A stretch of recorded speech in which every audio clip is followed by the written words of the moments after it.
ಕರಾವಳಿ ತುಂಬಾ ದಿನಗಳಿಂದ ವೆಯ್ಟ್ ಮಾಡ್ತಿದ್ದಂತ ಸಿನಿಮಾ. ಈಗ ಈ ಸಿನಿಮಾದ ಟ್ರೈಲರ್ ರಿಲೀಸ್ ಆಗಿದೆ.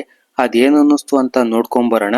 Welcome to Manji stories. ಈ ಒಂದು ಟ್ರೈಲರ್ ಅಲ್ಲಿ ಫಸ್ಟ್ ಫ್ರೇಮ್ ಇಂದ ಕೊನೆ ಫ್ರೇಮ್ ವರೆಗೂ ಇದರಲ್ಲಿ ಕರಾವಳಿ ಕರ್ನಾಟಕದ ಕಲ್ಚರ್, ಅಲ್ಲಿನ ಜನಗಳ ಲೈಫ್ ಸ್ಟೈಲು, ನೇಚರು ಮತ್ತೆ ಎಮೋಷನ್ಸ್ ನ ದೊಡ್ಡ ಪರದೆ ಮೇಲೆ ತರುವಂತ ಒಂದು ಪ್ರಯತ್ನ ಮಾಡಿದ್ದಾರೆ. ಟ್ರೈಲರ್ ಸ್ಟಾರ್ಟ್ ಅಲ್ಲಿ ಬರುವಂತ ಸಮುದ್ರ, ಮಳೆ, ಕಾಡು ಮತ್ತು ಕರಾವಳಿಯ ನೇಚರು ಸಿನಿಮಾದ ಎನ್ವೈರನ್ಮೆಂಟ್ ನ ಅದ್ಭುತವಾಗಿ ಕಟ್ಟಿಕೊಡ್ತದೆ.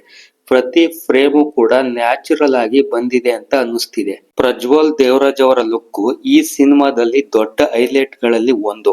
ಅವರ ಕಣ್ಣುಗಳಲ್ಲಿ ಕಾಣುವಂತ ಕೋಪ, ನೋವು ಮತ್ತು ಆತ್ಮವಿಶ್ವಾಸ ಈ ಬಾರಿ ಅವರು ಹೊಸ ರೀತಿಯ ಪಾತ್ರದಲ್ಲಿ ಕಾಣಿಸಿಕೊಳ್ಳಲಿದ್ದಾರೆ ಎನ್ನುವ ಒಂದು ನಿರೀಕ್ಷೆಯನ್ನ ಟ್ರೈಲರ್ ಅಲ್ಲಿ ನೋಡಬಹುದು.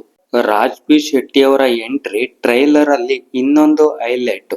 ಅವರ ಸ್ಕ್ರೀನ್ ಪ್ರೆಸೆನ್ಸ್ ತುಂಬಾ ಸ್ಟ್ರಾಂಗ್ ಆಗಿ ಕಾಣಿಸ್ತಿದೆ.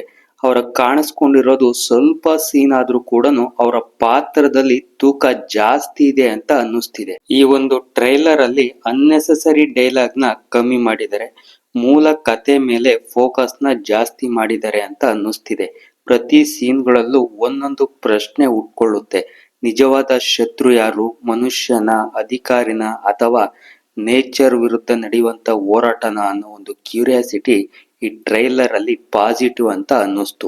ಬ್ಯಾಕ್ ಗ್ರೌಂಡ್ ಮ್ಯೂಸಿಕ್ ನ ಟ್ರೈಲರ್ ಗೆ ತಕ್ಕಂತೆ ಕೊಟ್ಟಿದ್ದಾರೆ. ನಿಧಾನವಾಗಿ ಆರಂಭ ಆದ್ರೂ ಕೂಡ ಕೊನೆಯಲ್ಲಿ ಫುಲ್ ಎನರ್ಜೆಟಿಕ್ ನೀಡುವಂತ ಒಂದು ಮ್ಯೂಸಿಕ್ ಪ್ರತಿ ಸೀನ್ಗಳಲ್ಲೂ ಕಾಣಿಸ್ತಿದೆ. ಇನ್ನು ಸಿನಿಮಾಟೋಗ್ರಫಿ, ಮಳೆ, ಕಾಡು, ಬೆಳಕು ಮತ್ತೆ ನೆರಳು ಪ್ರತಿ ಫ್ರೇಮ್ ಅಲ್ಲೂ ಕೂಡ ಕಣ್ಣಿಗೆ ಹಬ್ಬವಾಗಿದ್ದಾವೆ.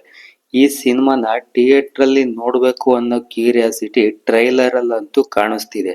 ಟೋಟಲ್ ಆಗಿ ಕರಾವಳಿ ಟ್ರೈಲರ್ ಕೇವಲ ಹೀರೋ ಎಂಟ್ರಿ ಸೀನು, ಫೈಟ್ ಸೀನ್ ಅಲ್ದೇನೆ ಪ್ರತಿ ಸೀನು, ಪ್ರತಿ ಕ್ಯಾರೆಕ್ಟರ್ ಬಗ್ಗೆ ಕ್ಯೂರಿಯಾಸಿಟಿ ಅಂತೂ ಹುಟ್ಟಾಗ್ತಿದೆ. ನೀವೇನಾದ್ರೂ ಕರಾವಳಿ ಟ್ರೈಲರ್ ನೋಡಿದ್ರೆ ಏನ್ ಅನ್ನಿಸ್ತು ಅಂತ ಕಮೆಂಟ್ ಮಾಡಿ.